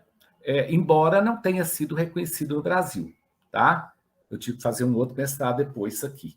Mas, então, isso me provocou muito, sabe? Essa questão do professor não ter uma preocupação. Então, por exemplo, uma questão que fica muito pertinente e, ao mesmo tempo, me incomoda, é perguntar ao professor de português, não sei se tem algum professor de português aí, qual o autor, seu autor de referência? Machado de Assis. Porque não estou dizendo, não, claro, evidente, excelente autor, né? Excelente escritor. Sou apaixonado por Machado de Assis. Não é à toa que eu já li todas as obras, né? Se existe alguma outra, não sei. Mas, então, a preocupação para ser um bom professor na época tinha de ser ou um professor que gostasse literalmente da gramática e literalmente da literatura clássica. Só que aconteceu, né, a contemporaneidade que nós vivemos hoje. Então, nós temos assim uma diversidade muito grande. Há pessoas que ficam muito pegadas e há pessoas que, às vezes, precisa de trabalhar um tanto quanto o leitor, né? O leitor ele depende muito, o nosso aluno leitor, ele depende muito de um trabalho que seja consciente do professor, sabe? Não passar quando eu falo do didático, esse didatismo, é o que está no livro. Eu não posso me apegar somente a ele.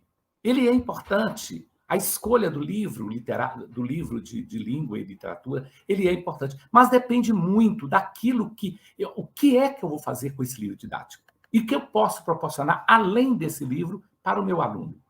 Então, isso é de suma importância. E, às vezes, você sabe que as escolas falham. Né? Às vezes, as escolas, não estou generalizando, principalmente a escola pública. Você vê um trabalho na escola particular e vê um trabalho na escola pública, há uma diferença muito grande. Né? Eu acredito que muitas vezes existe um certo desleixo, né, do professor de literatura. A fala do professor Vitor Hugo, ela dialoga um pouco com a próxima. O Jadson levantou a mão. Pode falar, Jadson. Eu queria, não é nenhuma pergunta, é meio que um adendo, para fazer uma consideração. No trabalho que falava sobre a comunidade quilombola, e eu estava assistindo hoje, né, mais cedo, a roda de conversa sobre a africanidade e cidadania planetária, e evidenciar de como a gente consegue perceber esse grupo tão legal, que é essa galera das religiões de matriz africana, como eles estão ganhando o meio educacional. Sim. Como isso é perceptível, é muito perceptível. Tanto nas duas leis, né, que a Daime falou, na apresentação dela, de como essas duas leis conseguiram se introduzir no contexto escolar e fazer a diferença. Na escola que eu trabalho, eu observo essa preocupação dos professores em trazer conteúdos de matrizes africanas, livros que falem, que evidenciem, ou pelo menos autores negros, né, que estejam ali encaixados nesse contexto. Aí na fala dela, eu percebi naquelas duas professoras desenvolver aquele trabalho e falar da importância, eu achei muito interessante, essa observação que eu quis fazer. Ô, Jadson, eu gostaria de perguntar de onde você é? Paracuru, Ceará, litoral. Sim. Aqui em Minas Gerais, eu sou de Belo Horizonte. Não se trabalha literatura. Eu fiz o meu doutorado em literaturas de língua portuguesa, né? Brasil, Portugal e África. A questão da introdução da literatura africana na escola é uma briga. Por quê? Há um preconceito. Eu tive uma professora do doutorado que ela me deu 70 porque eu fui fazer sobre um certo escritor mineiro. E ele é negro. E ela já havia me dito que eu não fizesse aquele trabalho, que ela me instruiria em outro trabalho, inclusive de um professor da UFMG, este outro que ela queria. E eu fiz nesse professor, que retrata exatamente o que você havia dito, que você terminou de dizer. Né? Então, eu levei a nota 7 do doutorado. Esse preconceito que aqui é muito arraigado, né? Ele é muito prejudicial dentro da educação, né? Muito isso, mas aqui em Minas tem muito. Daime, você quer falar? E a gente fecha esse momento, né, de fala com o trabalho da Daime, porque vai é uma costura, né? Mesmo a gente vai aqui relacionando, e aí eu vou passar para um outro grupo, a gente fecha aqui na Dailme, perdão. Dailme. É muito sério a questão da cultura, tanto a cultura negra como a cultura indígena. Isso está na herança da nossa colonização e isso não acabou. É a questão do preconceito sobre negros e índios. Então, é como Paulo Freire diz, é a questão de oprimir também, além do racismo, oprimir pela educação, porque tem duas leis, né? Essas leis são lutas de séculos dos negros, que é a Lei 10.639, que foi promulgada em 2003, onde é obrigatório se estudar o legado e tudo da cultura negra no Brasil. As lideranças indígenas viram isso, se juntaram ao movimento negro, e em 2008 saiu a outra lei, 11.645, que também é obrigatório se estudar a cultura indígena nas escolas. Só que essas leis não acontecem. Elas acontecem pela pressão, pelo trabalho de formiguinha. Então, em relação às religiões de matriz africana, né, que predominam no nosso país, que é o candomblé, que é uma religião que foi trazida com os negros, principalmente dessa região que hoje é a Nigéria, né? O candomblé, onde se cultuam as divindades chamadas como orixás, que são as divindades ligadas à natureza, que fazem parte desse panteão Nagô, que veio da Nigéria, e a outra religião é a Umbanda, que é uma religião criada aqui no Brasil, é uma religião tipicamente brasileira, que envolve o culto aos caboclos, né, que são os indígenas, aos pretos velhos, que são os ex-escravizados, que mesmo na dimensão espiritual eles continuam ajudando, né, e e também aos Exus, que são o povo da rua, né? O povo que tem o poder de abrir e fechar todos os caminhos, e por aí vai. Só que existe um preconceito muito grande, né? Porque a questão do poder. Então, durante muito tempo, Candomblé e Umbanda foram demonizados. E agora continua, agora em tempos hitleristas que nós estamos vivendo, a perseguição é maior, porque tem várias igrejas evangélicas. Nós somos um país laico, onde todas as religiões podem ser praticadas e, teoricamente, tem que conviver em harmonia. Mas o que a gente vê é os terreiros de Umbanda e Candomblé serem atacados na calada da madrugada e até incendiados. Então, isso mostra, como dizia em antropologia, tem um teórico chamado Lewis Morgan, que tem um clássico da antropologia, que é a Sociedade Antiga, onde ele mostra que a humanidade ela passou por alguns estágios até chegar ao período civilizatório, né? No passado, a selvageria, depois a barbárie e hoje a civilização. Mas em pleno século XXI, quando a gente vê um terreiro de Umbanda e de Candomblé ser atacado na calada da madrugada, as Ialorixás, os pais de santo, as mães de santo, serem agredidos, incendiar, nós observamos que tem pessoas que ainda não superaram o estágio da selvageria, ainda estão na barbárie. Então, no Quilombo, Mimbó, tem essa luta muito grande, né? Lá eles têm um terreiro de Umbanda, onde eles cultuam as entidades espirituais, que são os encantados, né? Os pretos velhos e os caboclos, mas eles também cultuam Nossa Senhora da Saúde, que é o catolicismo popular, né? Que é a padroeira do Quilombo. Então, isso eu acho muito interessante. Agora, não existe nada sobre a cultura negra que vinha nos livros didáticos, mas aí a professora Idelzuíta Rabelo da Paixão, ela fincou, e aí ela junta com os professores e diz, olha, tem que estudar os quilombos.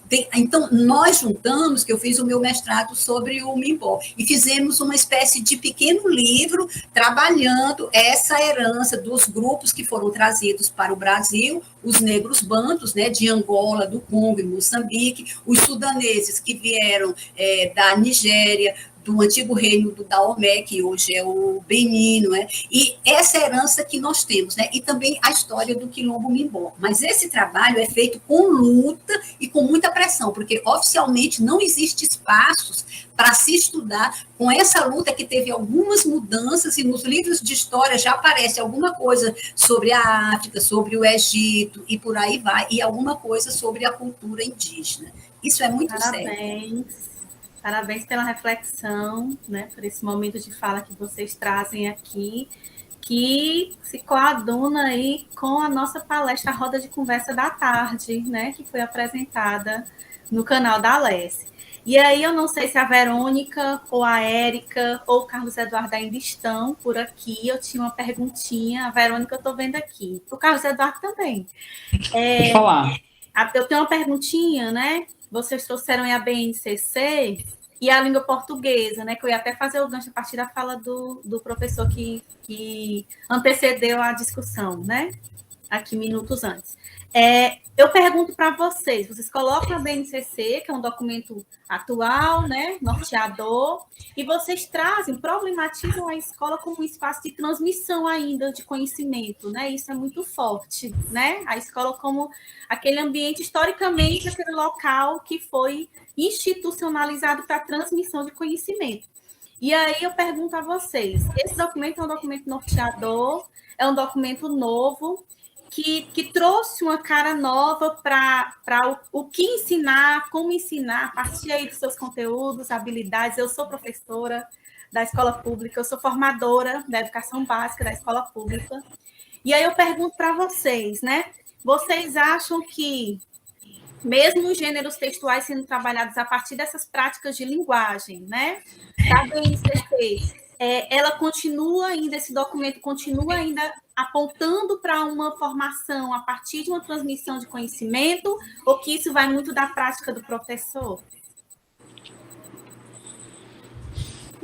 Assim, eu acho que um dos grandes problemas com relação a gente quando vai ler a base, né, e quando a gente faz uma leitura descontextualizada dela, é que a gente não percebe em que contexto social ela foi adotada e ela está sendo apregoada, digamos assim, não só no Brasil, mas no mundo todo, né?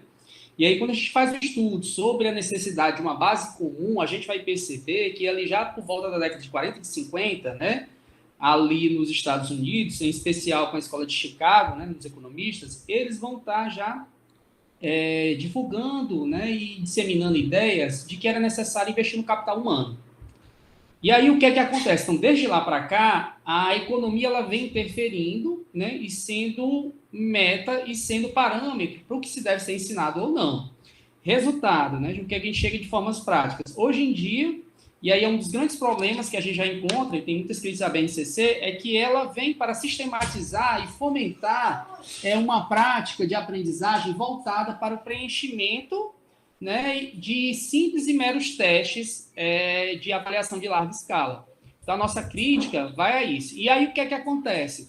Se as escolas, né, gente, se as escolas e secretarias estão querendo preparar os alunos para tirarem boas notas, por exemplo, no PISA, no Enem, no SPAES, outros estados, eu te pergunto, como é que vai ser um trabalho genuíno com gênero textual em sala? O trabalho de gênero textual vai fazer... e aí, o que a gente tem visto nas escolas é que os formadores acabam entrando também nessa ideia de propagar e de transmitir que a escola ela precisa atingir uma meta, e essa meta é mediante a uma nota boa que os alunos vão ter que tirar para representar, para dizer que a escola está tirando uma boa nota. Então, o que é que está acontecendo em termos práticos? O que nós vemos, essas grandes escolas de Fortaleza apregoando aí aos quatro ventos, divulgando na televisão e outdoor, de que são escolas que educam, de fato, elas não educam de forma alguma. Elas só treinam alunos como camundongos para tirarem boas notas. E aí o que vai acabar, no final das contas, de saber se essa determinada escola, de determinado município, passou mais alunos. Então, a gente não vê um processo educacional, digamos assim, plenamente humano, né, que vai valorizar a natureza, que vai valorizar em todos os sentidos. E para fechar assim, essa parte, assim, eu queria só dizer para vocês que, por exemplo, já é comum ouvir de alguns prefeitos dizer o seguinte: olha, eu não quero ficar atrás do município tal. Então, o que é que os prefeitos hoje em dia estão brigando? É que seu município não fique com a nota baixa, porque do vizinho e tal. E aí, assim, para concluir, o que é que os municípios, o que é que a secretaria, o que é que as escolas, e até chegar o professor, o que é que eles vão estar fazendo? Vão deixar basicamente de ensinar, de educar, e vão fazer os alunos como meros treinadores de teste larga escala. E isso aí, a BNCC, né, ela já, de alguma maneira, já pavimenta esse tipo de atuação profissional, essa atuação educacional digamos assim, bem prejudicial. Obrigada, Carlos Eduardo, pela sua problematização, né? Para a gente refletir aqui. E aí o Carlos Eduardo fala em avaliação. E aí eu queria perguntar, o trabalho 6, ele trata de avaliação, né? Olha que uma coisa puxa a outra. Não sei se o Leandro ainda está aqui. Aí eu tinha uma pergunta para o Leandro. Estou sim. Sobre a avaliação, né? Você trouxe aí vários instrumentos de avaliação. A gente pensa em avaliação só como prova, né? E aí você trouxe vários instrumentos, eu achei assim, muito interessante, do que pode ser usado para avaliar. Né? Que a gente sabe que não existe só a avaliação somativa no final, né? Como um resultado. Existe outros tipos de avaliação, como a diagnóstica, a formativa. E aí eu queria te perguntar o que levou você ou vocês, né, a pesquisarem, a escreverem sobre essa coleta de dados no processo de avaliação. Será que... Não, vou dar spoiler, não. O que levou vocês a pensar sobre isso? Né, primeiro, eu estava cursando o componente curricular, currículo e avaliação, né, pela excelente professora Natália, e também tinha várias contribuições de outros colegas, né, e lá a turma era bem heterogênea. Eu sou do curso de licenciatura em matemática, tinha o pessoal de história, tinha o pessoal de química, das áreas exatas e humanas, né, um ambiente bem coletivo, onde era discutido esses fatores culturais, sociais, e essa curiosidade, né, por tentar perceber a importância da avaliação surgiu também de complicações sobre o ambiente em que vivemos, né, na nossa instituição. Por exemplo, por que a prática docente, né, é estabelecida? Porque existe, na verdade, a evasão. Porque muitos estudantes acabam desistindo, por exemplo, no curso de matemática. Entre os 18, acabam ficando 2. Será que isso está relacionado com a prática docente de avaliar? com as propostas pedagógicas, porque avaliar, conforme Lucchesi, conforme Freitas, conforme De Presbiteris e Tavares, né, utilizando os instrumentos, é preciso diversificar, é necessário diversificar, justamente para perceber que a aprendizagem ela é construtiva, ela de fato tem que ser construtiva. E se a gente avalia o estudante apenas por provas de processo seletivo, como o Carlos explicou muito bem, isso aí também deve estar relacionado com o INEP, né? Também trabalhei assim na educação aqui na minha cidade como auxiliar de coordenação, só que não tinha muito a ver com ainda a licenciatura. E, nesse sentido, a gente percebia, de fato, nas reuniões, como era a preocupação dos diretores, né, dos coordenadores. Então, nesse sentido, a avaliação ela é complicada, ela é complexa. E é importante entender que a avaliação é diferente do instrumento de coleta de dados. A avaliação necessita dos instrumentos de coleta de dados, dos instrumentos de levantamento de informações, né, de dados. E, nesse sentido, existem vários instrumentos. Como eu disse, o primeiro deles, e eu gosto sempre de falar, é a observação, porque ela abrange a reflexão crítica, social, cultural dos estudantes, além de perceber as necessidades educativas dos estudantes através de diagnósticos. E, nesse sentido, é possível a gente construir trabalhos significativos que contribuam para a formação dos estudantes e todos os sujeitos que fazem parte das propostas pedagógicas curriculares da escola. E aí eu concluo dizendo, né, que o ato de avaliar é prática docente. E, por ser prática docente, a gente tem que ter cuidado, cautela, para não fugir dos objetivos de aprendizagem a seguir como propósito, os objetivos a seguir como intenção, tendo uma intencionalidade, mobilizar os conhecimentos ali de acordo com os alunos. Não adianta eu passar uma prova imobilizando vários conhecimentos com que o aluno não viu. Isso, para mim, é um pouco desumano e desrespeitoso com a aprendizagem dos estudantes, né?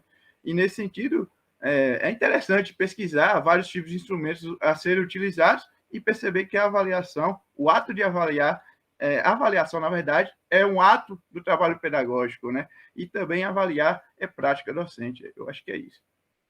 Ok, obrigada, né? Vocês podem aqui continuar no chat, né? Ó, tem gente aqui que está...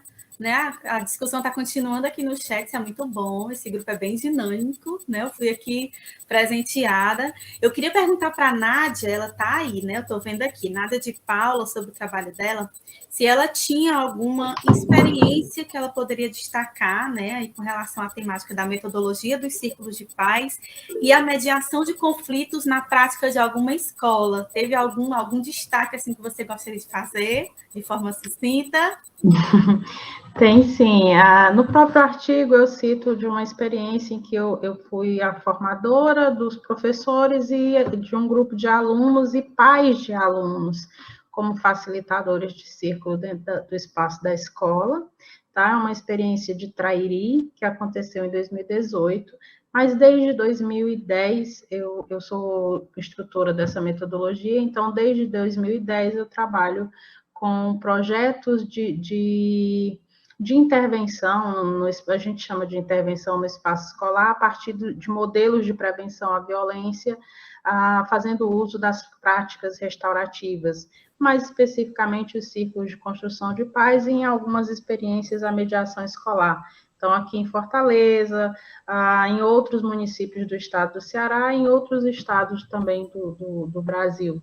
A gente tem tido experiências aqui em Fortaleza, por exemplo, a gente tem uma escola que é do estado, existem várias escolas do estado, na realidade, mas aqui eu acompanhei diretamente, tem uma escola que está na área do Grande Mucuripe, ela chama Escola Matias Beck, que ela tem uma experiência muito interessante, com o uso da metodologia dos círculos, uma redução dos conflitos violentos, uma redução de 65% dos conflitos violentos, desde que as práticas foram introduzidas no espaço escolar, e a adoção dos círculos de construção de paz como uma eletiva, né? Tem uma disciplina eletiva nas escolas de ensino integral, que é o... Eu não sou professora da rede, tá? Mas eu sei que nas escolas de ensino integral existe uma opção para os alunos terem umas oficinas eletivas, que são as temáticas transversais, e nessa escola eles adotaram o círculo, então todos os dias ou toda semana, uma vez por semana, a escola inteira passava por uma experiência de círculo. Eles têm uma sala só para círculos, eles adotaram um espaço só para realização de círculos de construção de paz, para mediação.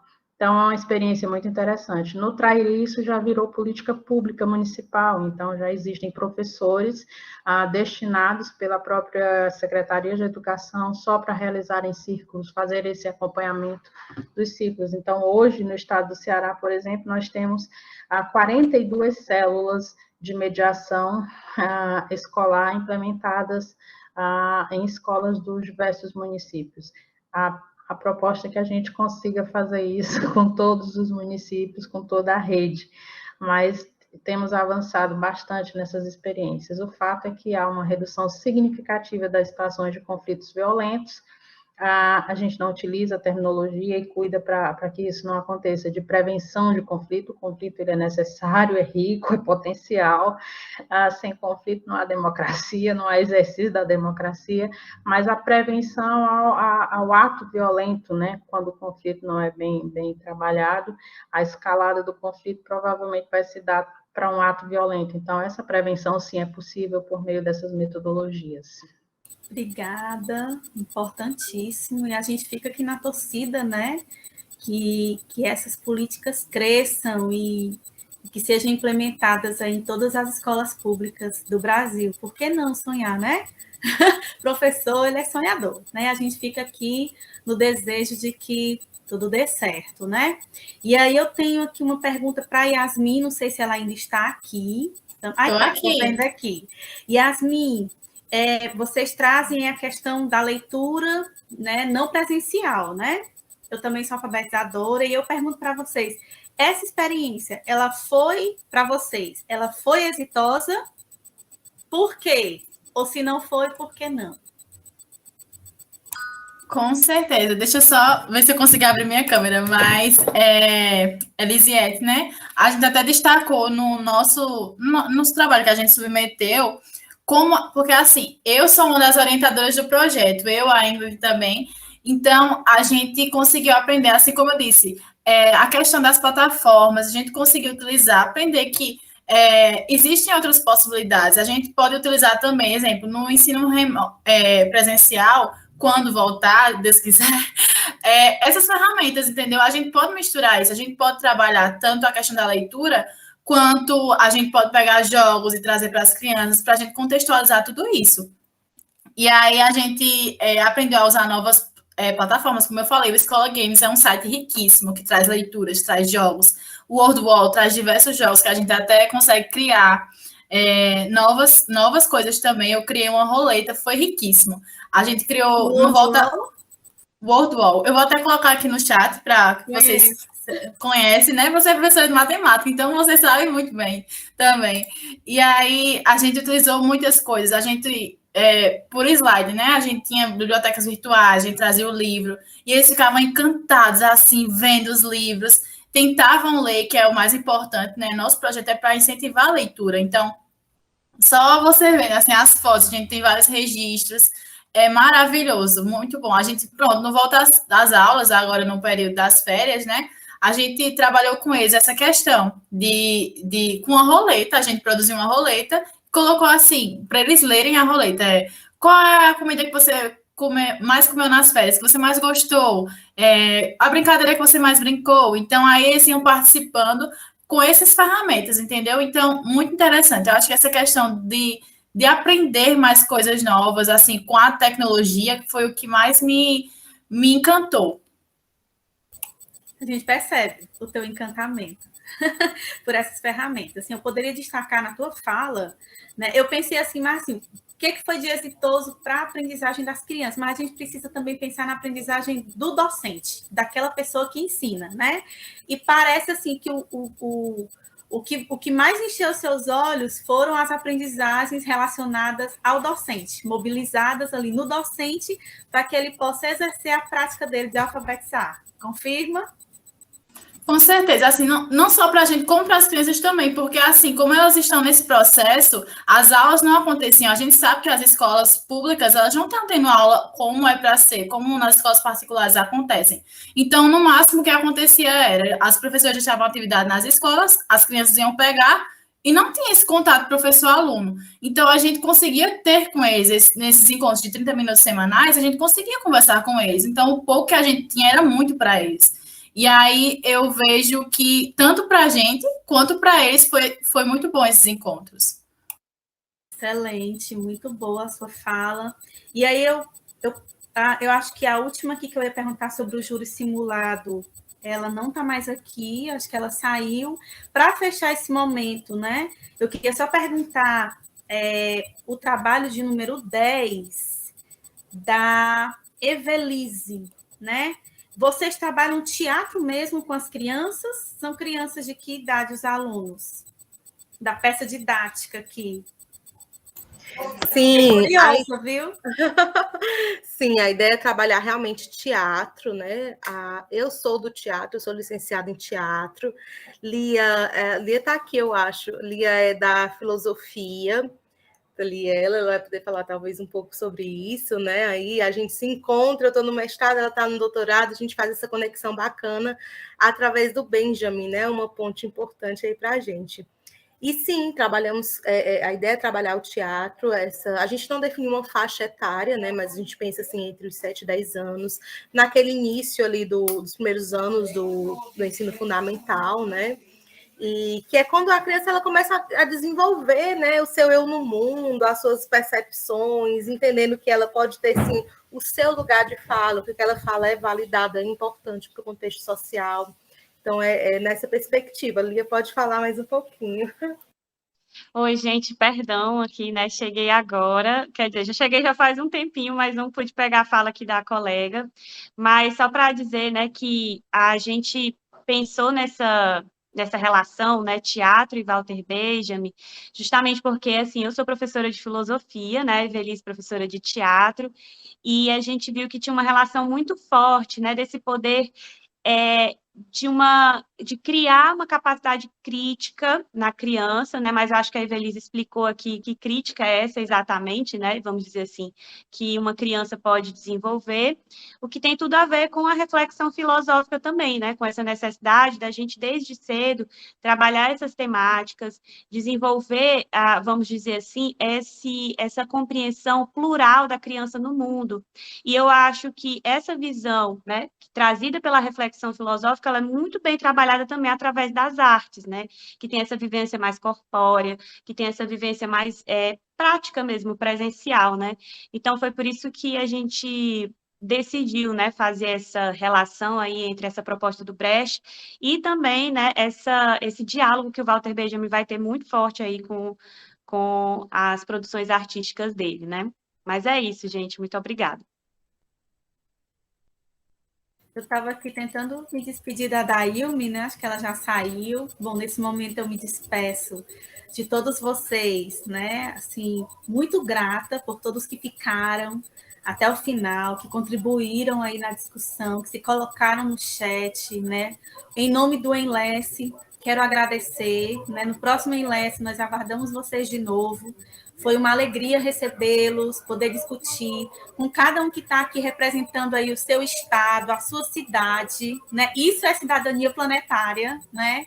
E a gente só tem a agradecer por esse momento aqui de partilha mesmo, né? De aprendizagens, de socializar aquilo que a gente sabe, de aprender com o outro. E nós, né, desejamos aí que vocês gostem né? Nós temos aí o segundo dia de evento, gostem do evento, continuem prestigiando, não esqueçam da frequência, quem estiver ainda precisando do link, coloca aqui no chat que eu disponibilizo, tá certo? Aí já arruma o certificado, e aí vocês vão receber posteriormente as orientações sobre os ajustes a serem feitos nos trabalhos de vocês, trabalho que precisa ser colocado no template, algumas orientações para poder padronizar esses textos para serem publicados nos anais do evento, ok? E aí, qualquer coisa, a gente está aqui à disposição, entrem em contato aí, mandem e-mail para o Enlace ou no site mesmo, e a gente deixa aqui o nosso abraço para todos vocês, tá bom? Tchau!